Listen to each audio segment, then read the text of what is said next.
Welcome all. This is RM Punk here once again with the Punk Wrestling Podcast. I'd like to apologise for my absence last week. I was barely able to get out of bed, so I didn't post any content. I will try and do better. But we are going to talk Raw today, another episode of Raw to go through. I'll go through segment by segment, say what I liked, what I didn't like, and my thoughts going forward as we should be on the road to WrestleMania. Didn't really feel like it that much tonight, but we are. I'm sure we are. But yeah, Raw started off with a recap of last week with Lashley, The Miz, everything that happened last week. It was a long recap, about 4 minutes before the show actually kicks off. And we will have a championship match tonight. When? We'll find out later. Drew kicks us off with a promo.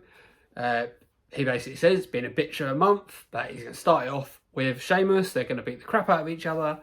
And he won the Elimination Chamber match, but he didn't see Lashley coming.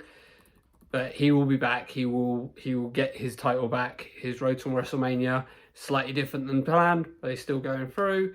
And it's unbelievable. The Miz is the freaking champion. His mission is to regain that title, main event WrestleMania. He didn't work all this hard all the way through the empty arenas and the Thunderdome to fall at the last hurdle until WrestleMania. The Miz comes out. He asks Mike Rome to give him a proper introduction. Basically, The Miz is trying to get Drew on side here. Like, it's not Miz's fault that The Miz is the champion. It's Lashley's fault. You should take it out on Lashley. Wouldn't you rather, he's trying to get Drew to help him out in the championship match. Drew's having none of it. Doesn't care.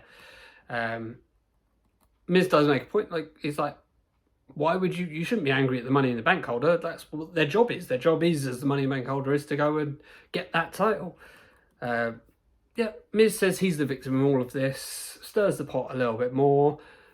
MVP comes out, doesn't say a lot really, sort of asks Drew if he's taking this all seriously. Drew is not, and hypes up the match and says the match will be at 9 o'clock Eastern, which is the top of the second hour. Okay, so not main eventing. This will come clearly later, but that's when we're waiting. We've got the timers back up with the 55 minutes till whatever. But first, we get Drew versus Sheamus, and this is a match worth watching. Let's get to the segment first. Segment, okay, fine, it is what it is. And originally I'm like, why are they having the title match at 9 o'clock? Why is it not just the main event? Because it's clearly designed to be the main event. I would find that out later. But Sheamus, Drew, hard-hitting hoss fight. No other words. It's just hard-hitting action. Fight, two men having a fight. Lots and lots of potatoes, but no potato spots. It was a good match. Sheamus hits beats of the Brodron and the Bro Kick, but outside of the ring. Drew hit the beats of the Brodron at one point. There was some nice ground and pound, lots of hits to Drew's jaw. Hits the beats again. They get a slapping contest at one point. Drew does the overhead belly to belly onto the edge of the announce table, which looked brutal.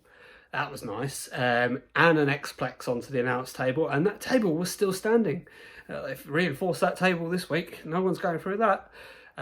Drew hits a jumping Glasgow kiss at one point to Sheamus when Sheamus is on the top apron, like on the corner. Whoosh. Nice, good. Drew hit top rope white noise to Sheamus at one point. I said this before, Drew seems to be hitting everyone else's moves, but in this story it really made sense because they know each other so well that they're hitting each other's moves. Because Sheamus then returns the favour with an Alabama Slam of his own. In the end, Sheamus is setting up for the Brogue, goes running for it, but gets hit with a Claymore mid-air, hits the Claymore before the Brogue could hit, and Drew wins. Again, very good match. It was given a real time. This was like a 3-segment match. It was really nice. And they still staring each other down at the conclusion, with Drew looking quite emotional, like, they're brothers and they're fighting. And yeah, no, it was nice. Really good. we get a little bit more of the countdown going. So, okay, we're reminded that there's like 10 minutes to go until Miz's title match. So we know this match isn't going very long. And we've got Naomi versus Nia Jax. And to right, it wasn't going very long. This was not a good match. Nia's on top. It threw out a bear hug, Samoan drop, hits the choke bomb for the win. Absolutely nothing match. Completely destroyed any momentum because Naomi and Lana are meant to be the number one contenders, despite the fact that the titles are also being defended on Wednesday. But they're meant to be the number one contenders. And Naomi, who is the stronger of the pairing of Naomi and Lana, got completely destroyed here. Doesn't make me want to see them in tag team match. And Naomi is someone you could build like a women's division around. I'm not saying she should be the champion right now, but she is one of the best women they've got. It should be more competitive than what it was. So that was a bit disappointing. We get a quick Rhea Vignette reminding us that she is coming soon. Can't wait for that one. See how she gets booked, but fingers crossed. We get Lashley versus The Miz. It's 9 o'clock, it's time. And Lashley is out. Miz is not coming out. We cut backstage and Miz is bending over in pain, says he's cramping up, stomach cramps, etc. He is pulling a sickie on us. Lashley's not having any of this, comes out after The Miz, chokes him, says that the match is happening and he's beating you for that title. Miz is on the floor, Adam comes to him and says, this match is happening. Adam Pearce, by the way, not just random Adam, so we know you're Adams. This match is happening, but it's at 10 o'clock now. And it doesn't matter if I have to drag you out there myself, the match is happening at 10 o'clock. So now the match is an hour later. So now it's headlining the opening of the third hour of Raw. Keep track, so because I will lose track. After this, we get Strowman coming out. He cuts a promo saying that Pearce and Shane have a problem with him. Doesn't know why they have a problem with him. He was suspended for headbutting Adam Pearce. That could be part of the issue, a little bit. And was excluded from the Elimination Chamber for some bullshit excuses. And then he's just told to have this tag team match, doesn't know who his partner is. They're laughing at my expense, and it's pissing me off. Here comes the money, money, money, money, money, money, money, money. It's Shane, and he comes out with Adam.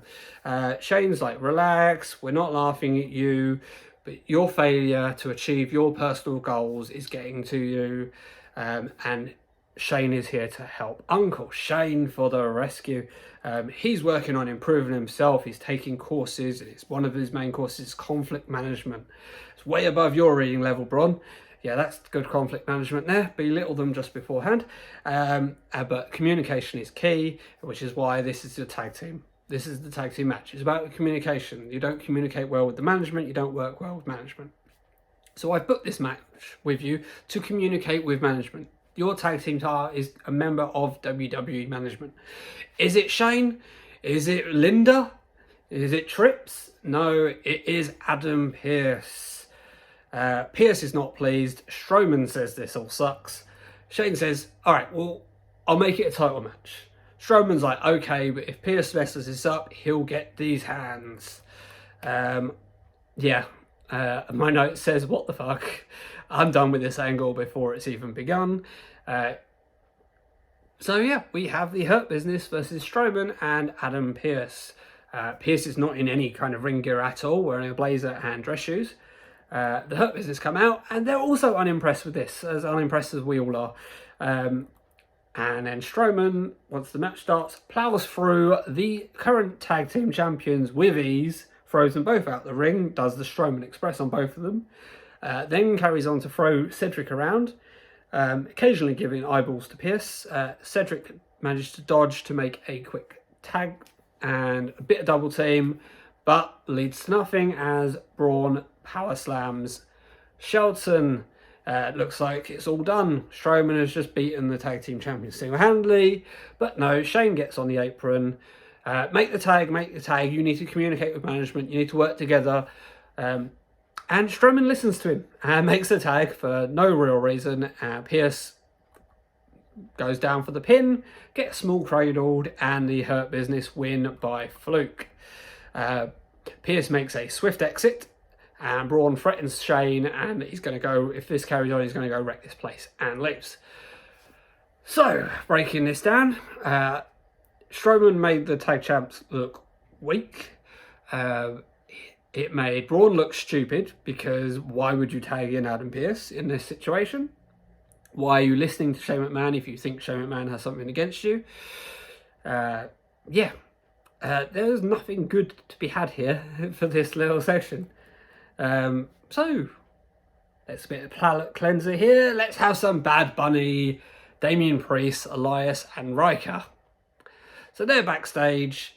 And Elias basically does the same thing that Miz did. They want to work with Bad Bunny, and that's a no from Mr. Bunny.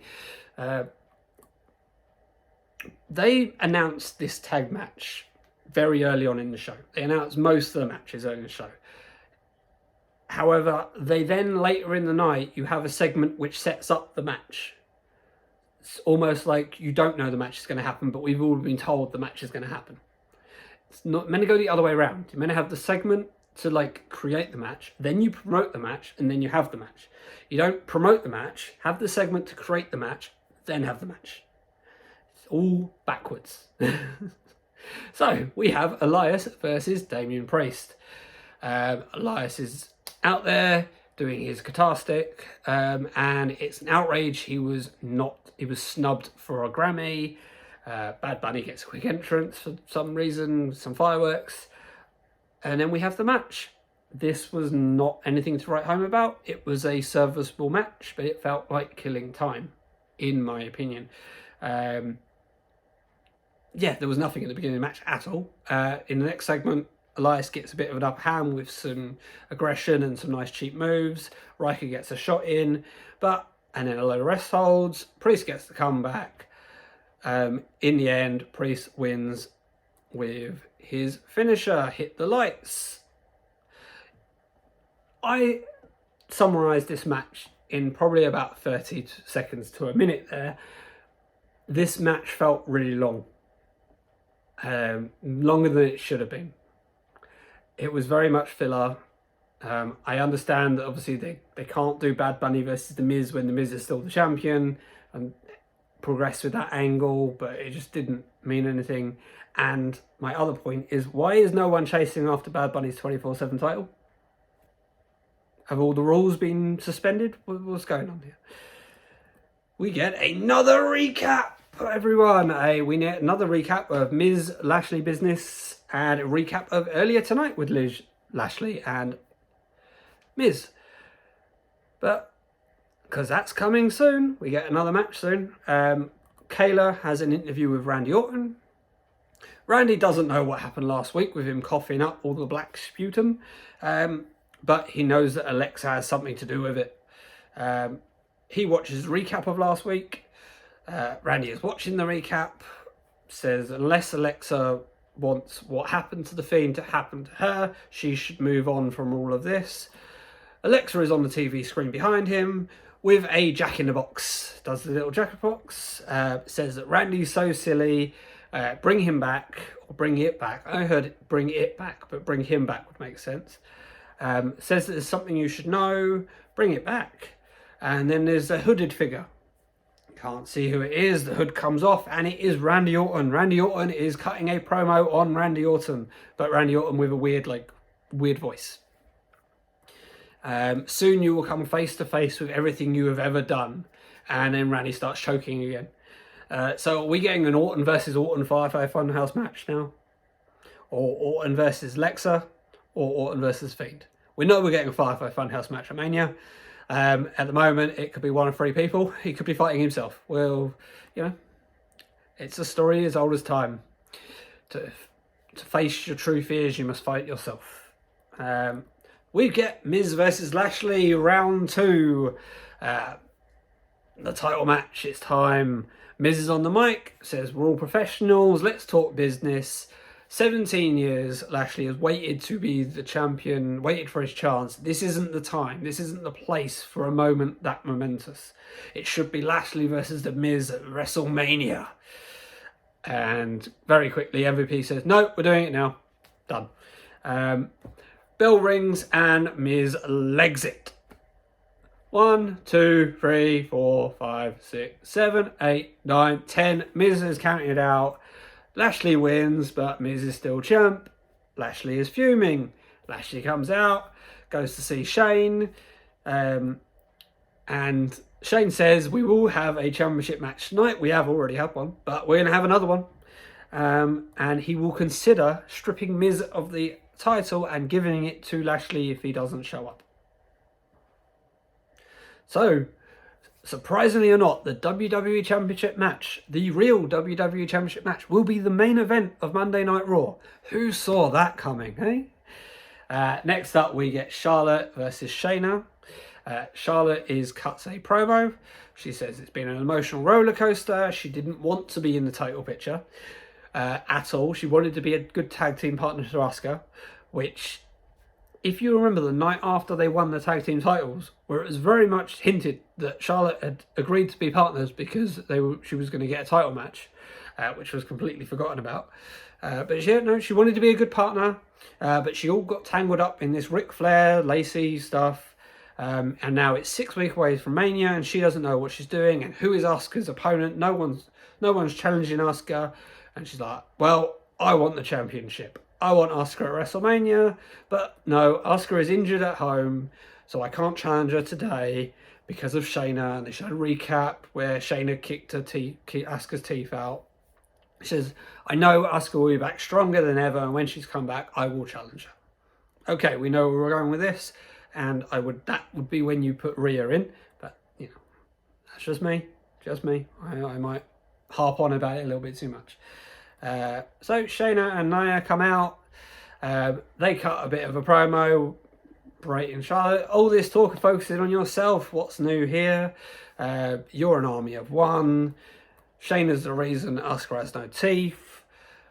Nia says that they are the most dominant women in thing, and why do you, Charlotte, get the yellow brick road to WrestleMania? It'll be Shayna, or more likely me, who gets to face Asuka. Charlotte says she doesn't need to talk about how she's the best, etc. She is simply Charlotte Flair. Nia and Charlotte then attacks one of them, but it's a 2-on-1 assault. Nia hits the leg drop on Charlotte as we go to break. So we have the tag team champions who are feuding with everyone at one go. But at least now people want to challenge Asuka. That's been a big problem. No one has thought about the title whatsoever. You have random title matches dotted about. There's not been any feuds. So someone needs to challenge Asuka. Someone needs to create a story here. So at least that's one thing. They remembered that there is a thing called the Raw Women's title. So when we come back, the match is underway. We think Charlotte's been beaten down, so she can't. Maybe this will be competitive. It was not. Shayna's on top early on, but Charlotte takes control. Nia tries to intervene but fails, and Charlotte wins with natural selection fairly easily. It's Charlotte Flair. What else do I say on this one? You expect Charlotte to win, but again, you had this timer that kept going on saying you've got this championship match in so many minutes, and then you have a match beforehand, and it's not going to last very long, and Shayna deserves a little bit better than that. Just a little bit, doesn't build anything. Tag champs have just been made to look stupid. Just my opinion. Okay, so we get Shane and Adam Pearce again, and Shane tells Adam to go tell Lashley that if The Miz doesn't show up for the match, he'll be stripped of the title. But first, we have another match. We have Retribution versus Bro Lucha Party, the Lucha House Party, and Matt Riddle. Wasn't there maybe a story of the New Day? Retribution and New Day going on? Is that still going on? Is that finished? Where are we going with this one? Or did New Day just get the day off because it was Big E's birthday, so they thought, well, we need to have them on the show, so we'll put this match in randomly. But I'm intrigued. Right, anyway. It was a very quick match, which the Lucha House Party / Riddle won fairly easily. So after the match, Ali is shouting at Retribution again and says, you know what, I'm going to show you how it's done. Tells Riddle to stay. He's going to show you how it's done. It is Riddle versus Ali. We get a drop kick from Ali to the elbow of Riddle early on, which gives Ali a bit of focus. Riddle gets the comeback. Looks like he hits the Broton and the final flash knee. Looks like he's going for floating bro, but Retribution start causing all the distractions. Ali hits something from the top rope for a win. I don't know what it was meant to be. It looked like it might have been trying for a Frankenstein that just didn't happen at all. But it was something from the top rope for the win. So Ali has pinned the United States champion. So I think we are moving on for Kofi. Unless we're going to have some control threat situation with Riddle, Kofi and Ali. Or is Kofi going to take Ali's place in the title match to further... I want reasons for this to happen. I'm happy Ali wins. Ali getting a win. Ali being US champion, I would be very happy for. But give me a reason. Like, where are we going with this? The Miz is backstage after this, and he is speaking with Shane again, and he's like, I already defended my title. Any means necessary. That was a championship match. The bell rung, and I retained. But Shane's like, no, like, you need to defend it properly. And Miz is like, okay, well, what is the match going to be? Is it going to be no DQ? What stipulation are you going to put in my way? And Shane says, we don't know yet. We're 2 minutes away from the match.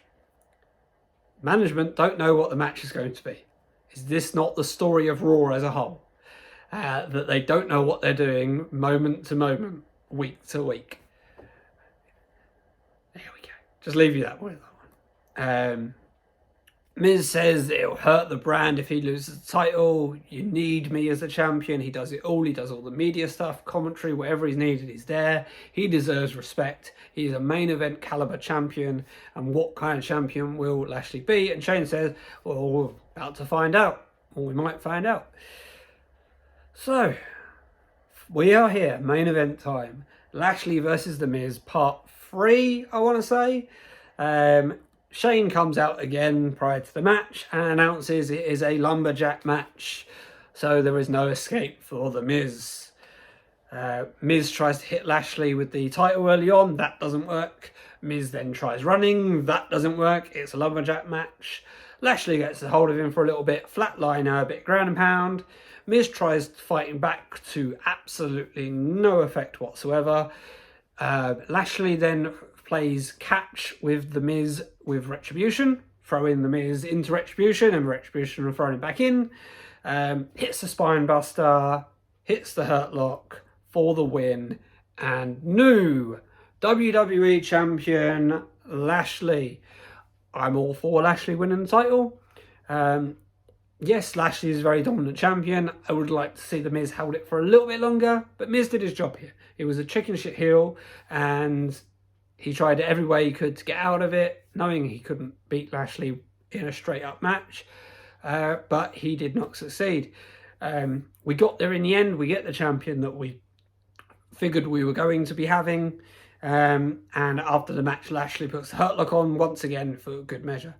So, all in all, Raw. So, it was all a story about Lashley versus The Miz. We had several false starts that it's going to happen here, which if you are tuning in to watch that match and you keep getting told, oh, it'll be now, you could get a bit frustrated. For me, the match of the night was Drew versus Sheamus. That was the best part of the show by far, and that was in the first hour. After that was a bit of a slog to get through. I'm glad that they're finally focusing some attention that someone needs to challenge Asuka when she comes back. With the tag title, women's tag title stuff, there's a title match on Wednesday. They really didn't mention that much. They kept talking to Naomi and Lana as the next challengers. You could have bigged up the fact that they might not be challenging Shayna and Nia. They might be challenging Raquel and Dakota. You don't know. Or at least you shouldn't know. The Raw Tag Team Champions, Hurt Business, looked like dopes with Strowman. Braun looked like an idiot, and he came down as a lumberjack when Shane asked him to be a lumberjack, so he still looks like an idiot. Shane looks like Shane. We know we're going to be getting the Shane Strowman match at WrestleMania that we've all been hoping for. But yeah, that was Raw. Let me know what you thought. Give this video a like, share, and subscribe. And I will see you all soon. Good night.